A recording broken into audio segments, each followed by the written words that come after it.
ഇവറ്റകളെ നമ്പാൻ പറ്റൂല. കൂടെ കിടന്നവർക്കല്ലേ രാപ്പനി അറിയാ. ഞങ്ങള് 10-27 കൊല്ലം കെടുന്ന ടീമല്ലേ പൊന്നാരം മാണിക്കല്ലുകളെ പറ്റികള്. അപ്പൊ ആയതുകൊണ്ട് അപ്പുറത്തെ സംഘടനക്കാരും കൊളുത്തിപ്പിടിച്ച് വള്ളത്തിലിറക്കി.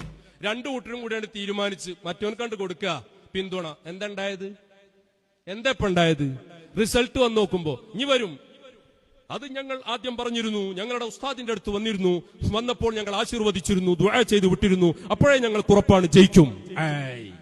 കണ്ടില്ലേ നിങ്ങള്? ഇതാ പറഞ്ഞ എട്ടുകാലി മമ്മൂഞ്ഞിന്റെ അവകാശവാദം. എന്തിനു പറ്റോടോ നിങ്ങളെ? അപ്പൊ മുസ്ലിം ലീഗിന് ബദലായിട്ട് രാഷ്ട്രീയ പ്രസ്ഥാനം ഉണ്ടാക്കുക, എന്നിട്ടോ അതിലേക്ക് എല്ലാ നിരീശ്വരവാദികളെയും മുക്തിവാദികളെയും എല്ലാവരും കൂടി ഒരുമിച്ച് കൂട്ടുക.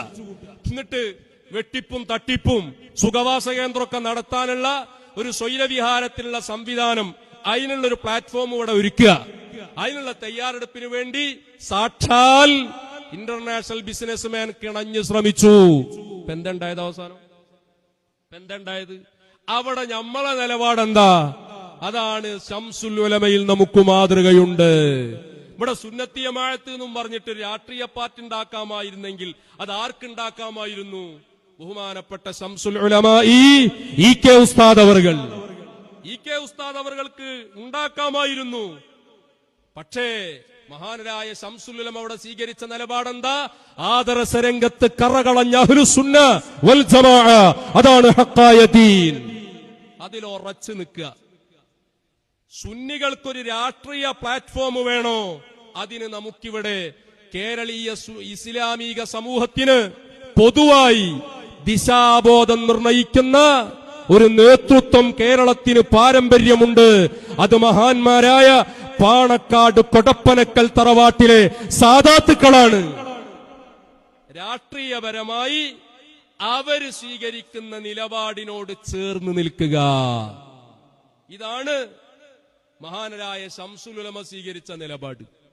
ആ പാണക്കാട് തങ്ങളൊക്കെ കൂടി അങ്ങണ്ട് ആക്ഷേപിച്ച് പാണക്കാട് തങ്ങൾക്കെതിരെ ഒരു പ്രസ്താവനൊക്കെ അങ്ങണ്ട് ഇറക്കി, തങ്ങളൊക്കെ അങ്ങണ്ട് ഒറ്റപ്പെടുത്തിയിട്ട് നിങ്ങൾക്ക് വലിയ മൂപ്പൻ ചമയാന്ന് കരുതിയിട്ട് ഈ കാന്തപുരം സമസ്തയിലെ ആൾക്കാരെ ഗതിയത് അവരൊപ്പം കൂടിയ ആൾക്കാരാലോചിച്ചോളെ. ഇപ്പൊ നിങ്ങളുടെ കാര്യം എന്തായി?